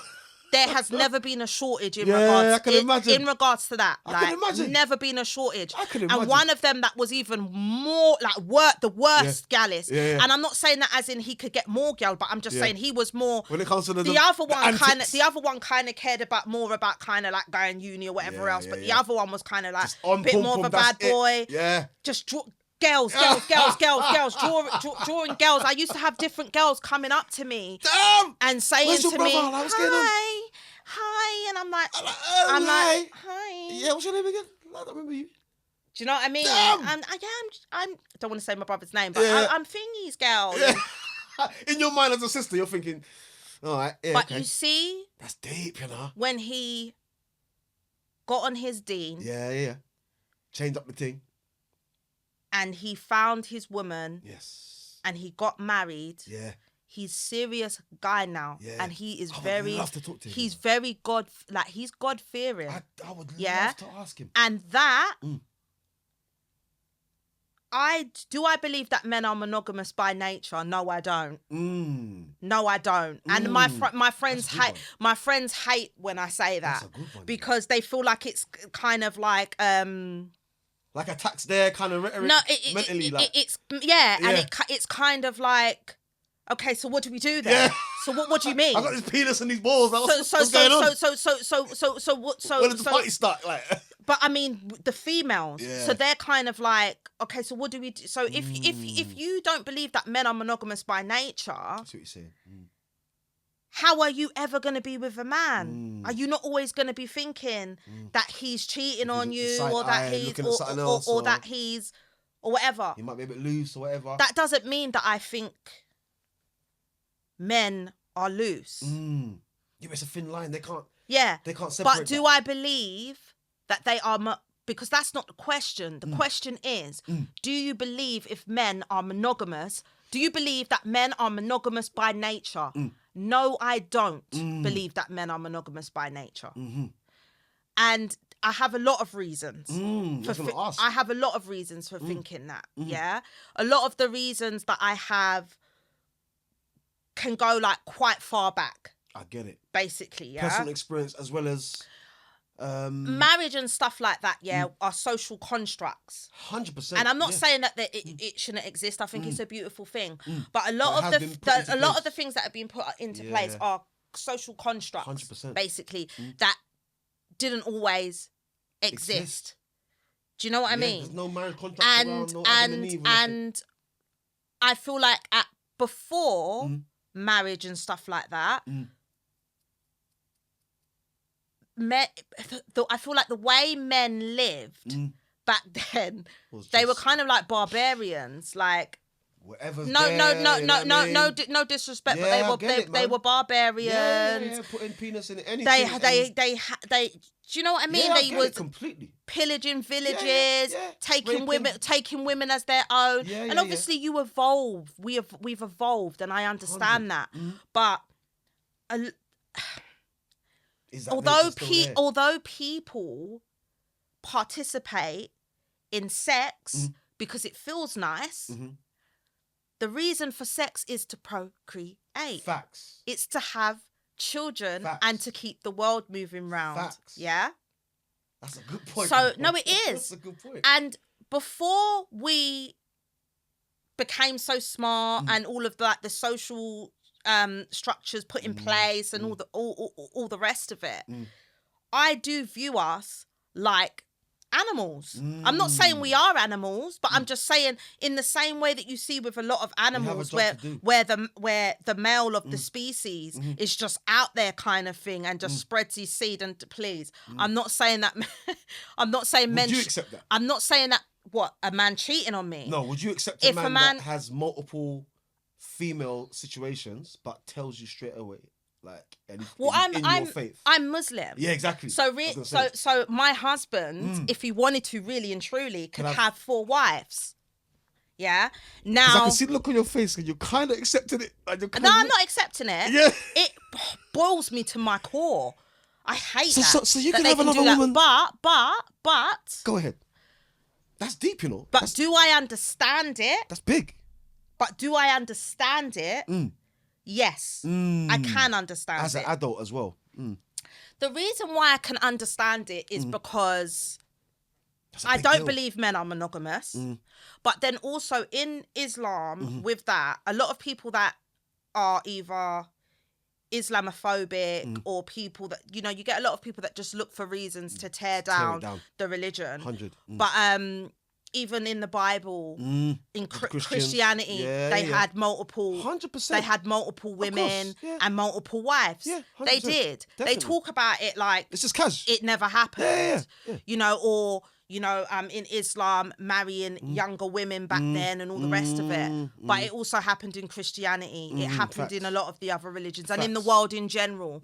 Because until the social constructs came into place, men whole were marriage doing thing and all whatever that. they wanted to do, Yeah, that's including marrying young girls. Yeah. Because the social constructs are new. Yeah, a lot of especially men England. and a lot of men, not all, but a lot. The only reason they don't trouble young girls is because they feel like they're gonna get in trouble for it. The laws. Let's understand that. Little thoughts in their head. Let's understand that first of all. But the way I see it is because at first, when I first took my shahada, started learning about that, I was like, sorry. Yeah. You must have been mad nervous at that time as well. Sorry, I was like, Yeah. The rules that go along with it. I saw the discipline that it had given my brother, and how my sister became and that, and I was like, do you know what?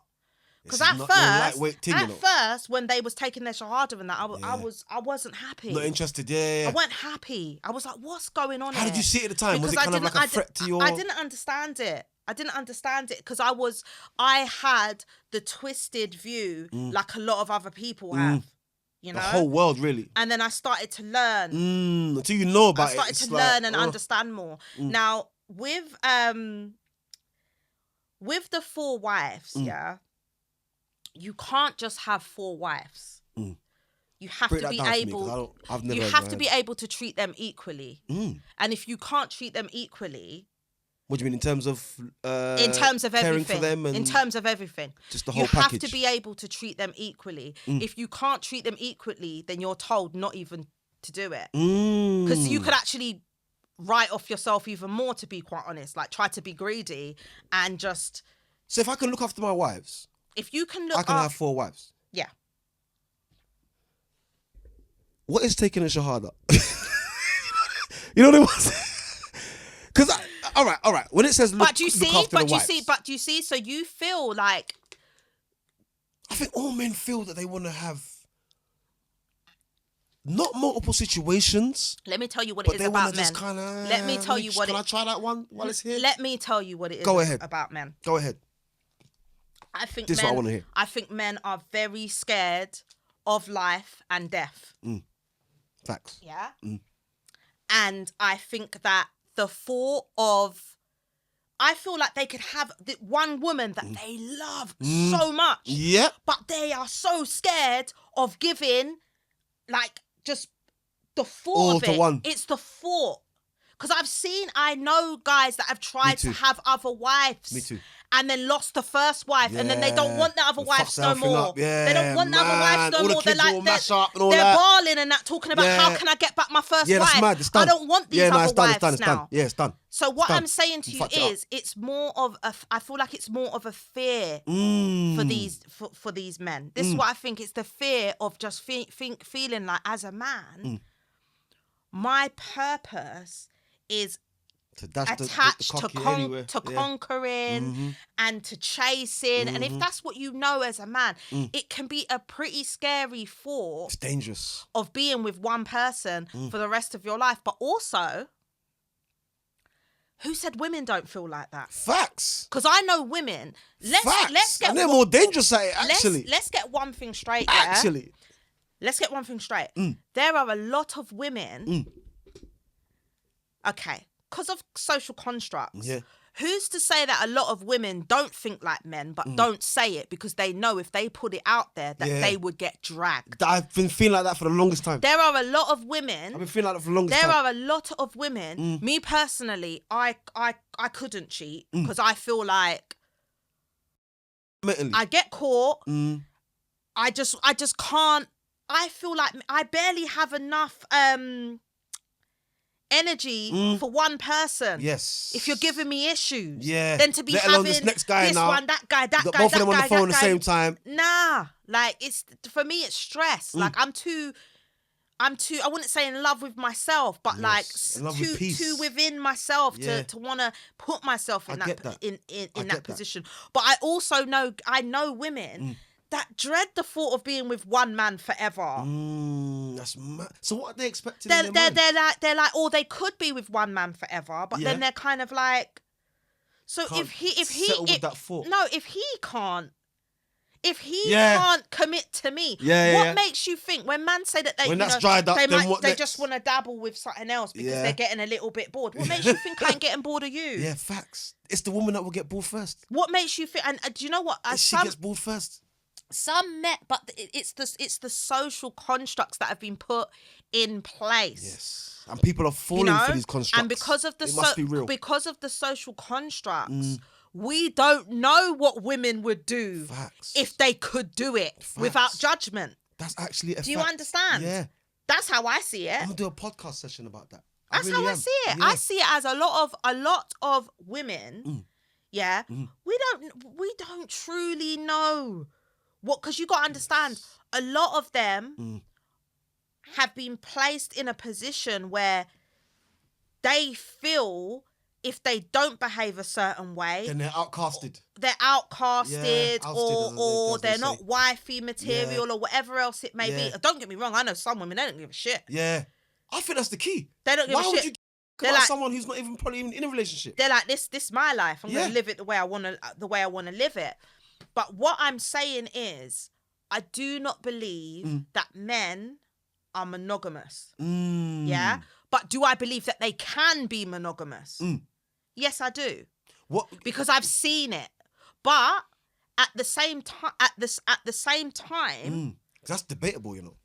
what? Whether they could be monogamous? Yeah. Do you feel like men could be monogamous? Because you have to. All right. So look at it like this. Yeah. We've had a conversation, and you've said that a certain woman has made you feel away. But was you monogamous to her? Because let me tell. Do you see what I'm saying?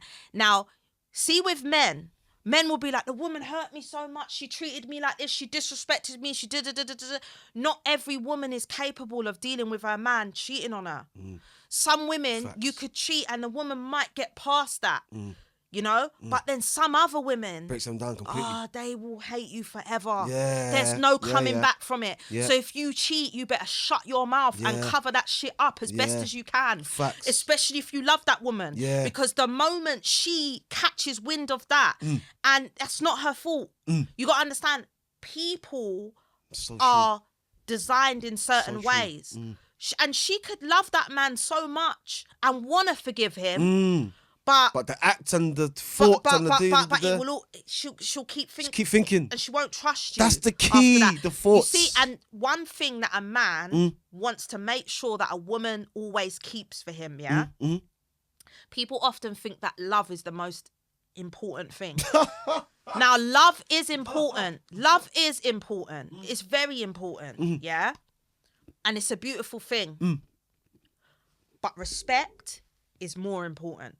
And let me tell you why. People can fall out of love with each other. It's very possible. I know very old people that are still together. You ask them why, they say because when we fell out of love, we worked on falling back in love with each other. It takes work. So they started going on dates. No. It takes You're rebuilding, really, it innit? takes maintenance, basically. Because a lot of people think that the honeymoon period is forever, and it's not, basically, yeah. But I've lost my point then, what I was saying. Take your time. So yeah, so some women can heal from it, yeah, and some women can move on from it. But some women, they can't. They can't heal. They can't move on from it.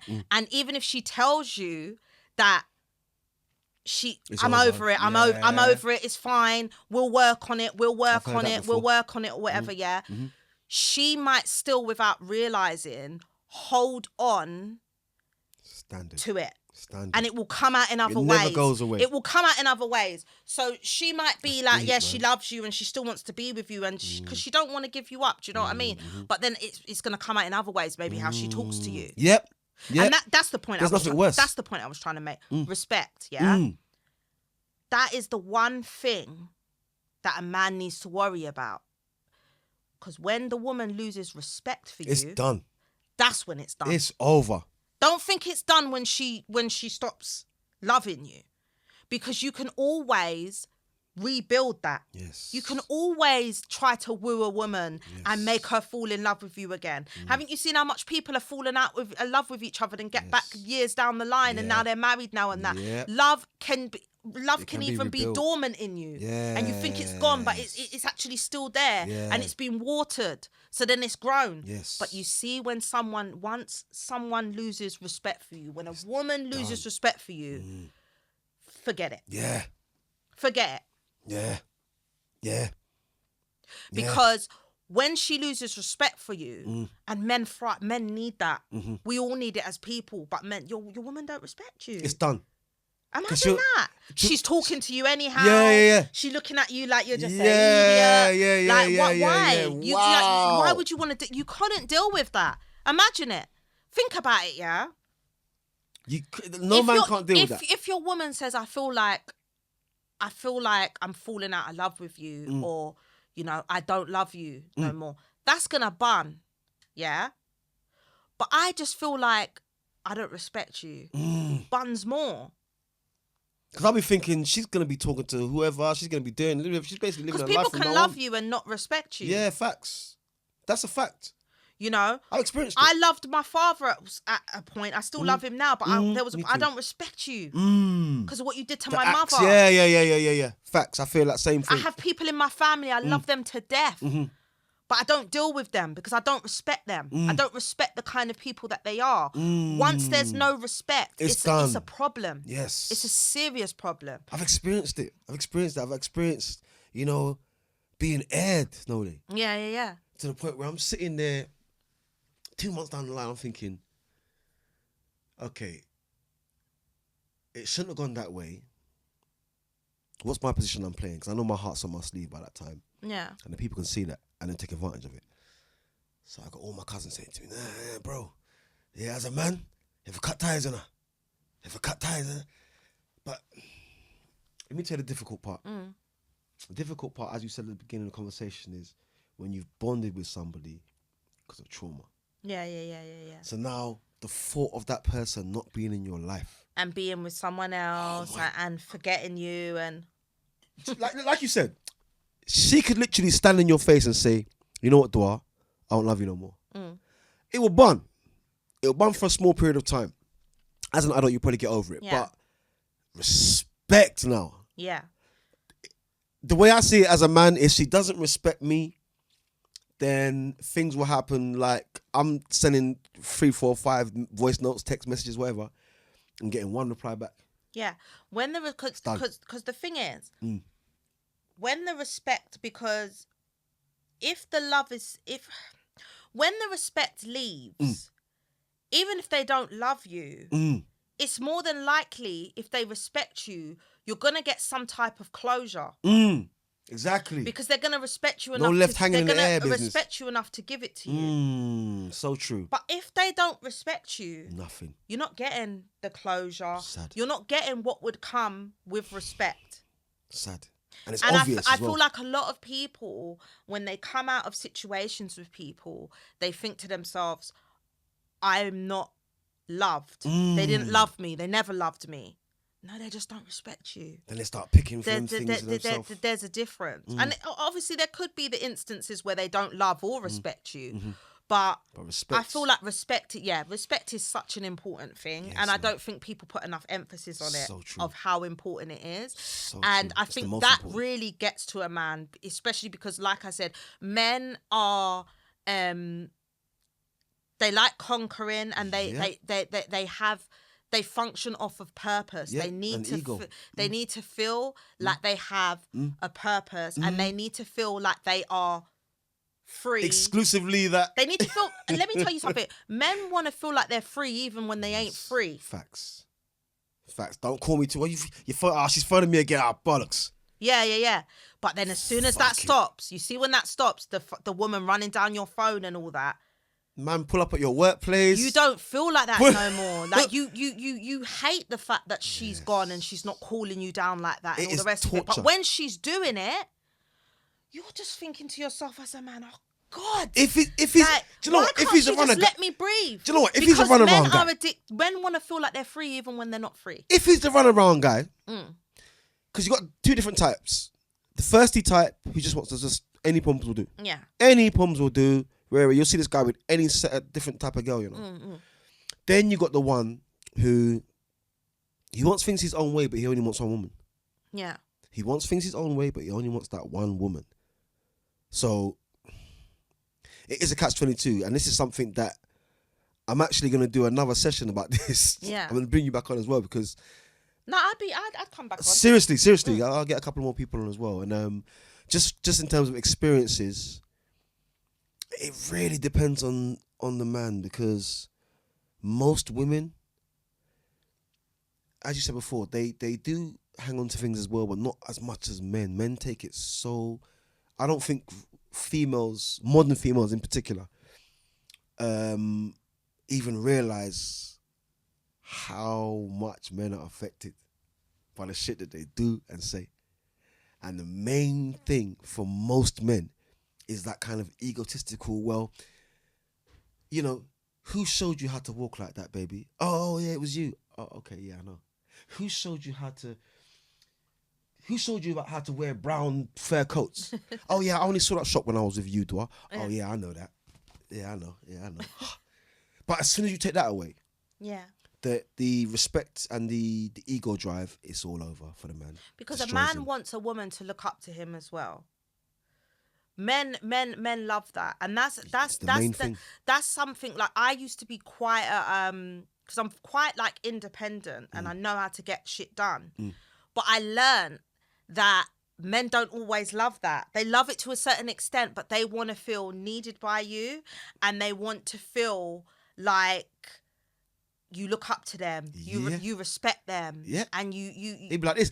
you see them like I don't know, maybe like the Hercules of your No life joke. kind No of thing. joke. That's how No you know joke. that's how men want to feel. No joke. So once the respect is gone, For a real man, that's a wrap. Because I lived with a woman for 10 years.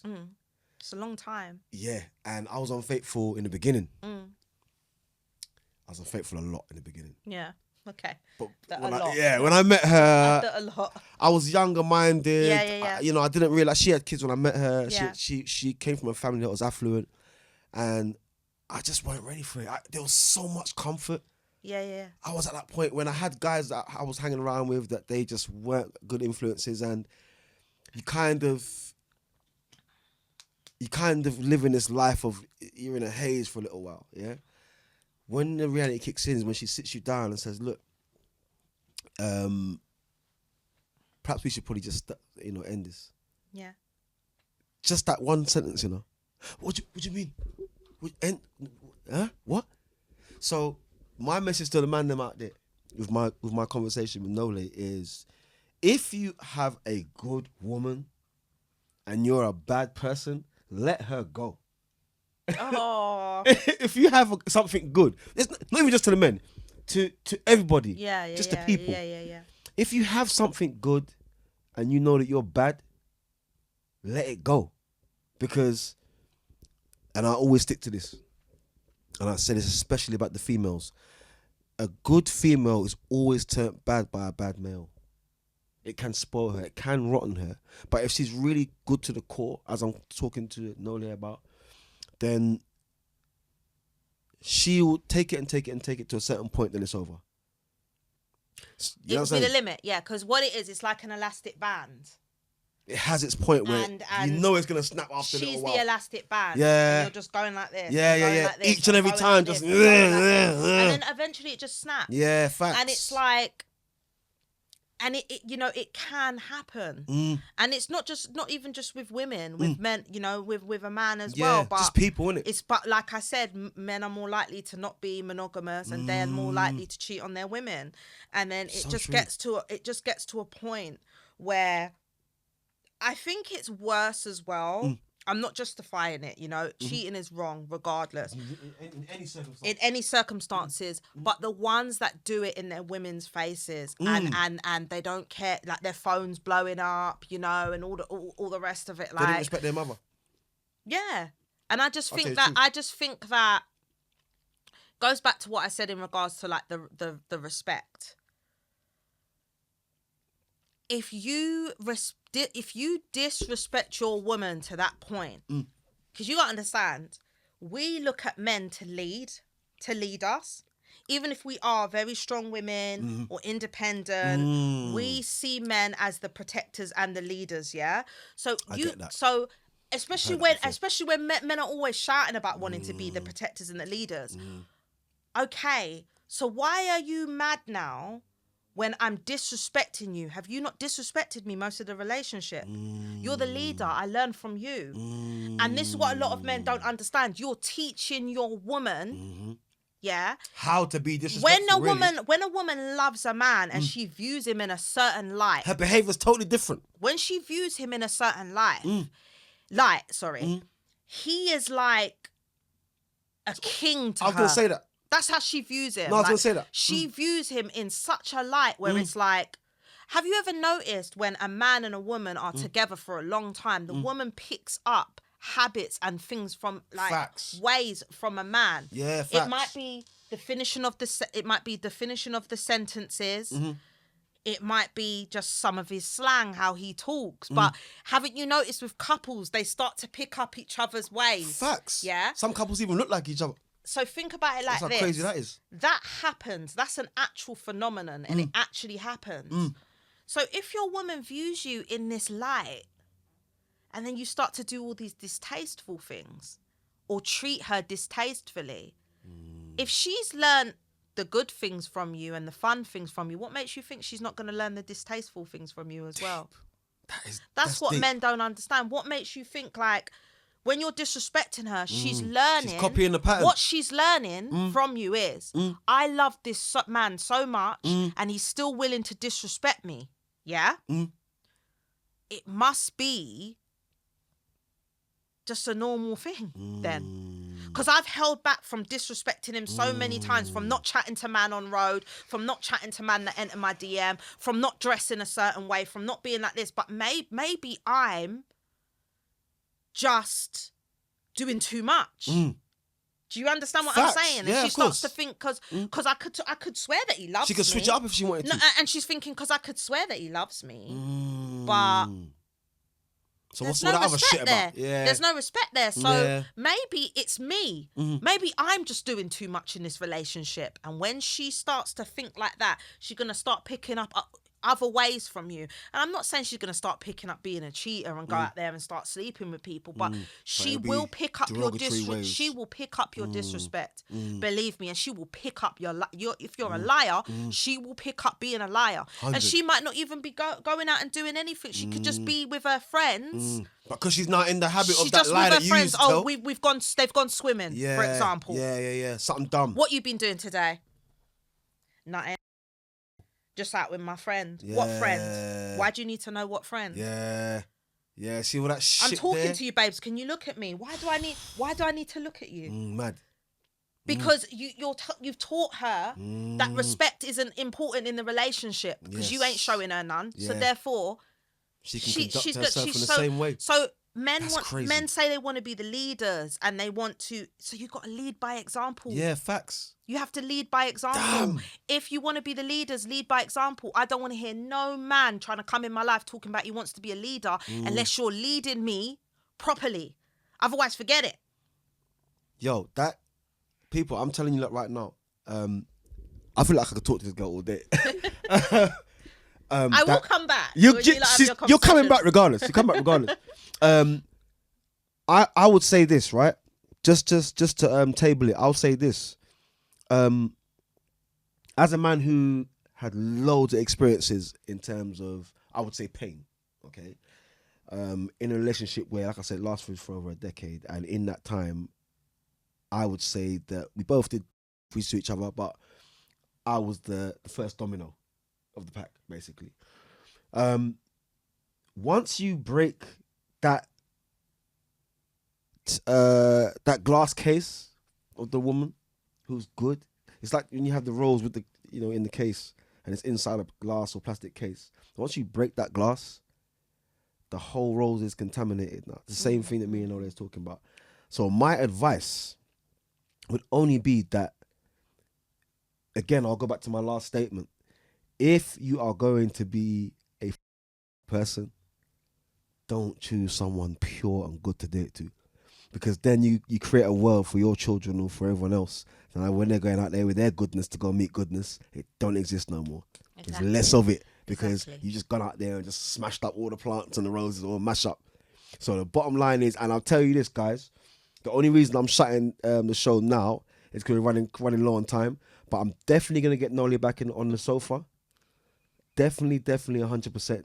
Because this conversation is over. Yeah, You know what I'm saying? Like, listen, There's man, a lot more to there's be said. so much more to be said. And the time just goes like...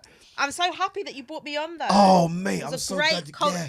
It was a great conversation, and Good. it was much different to any other Thank you. conversations that I've had. Thank in you. I podcasts. wanted it to be So different. thank you for allowing me to...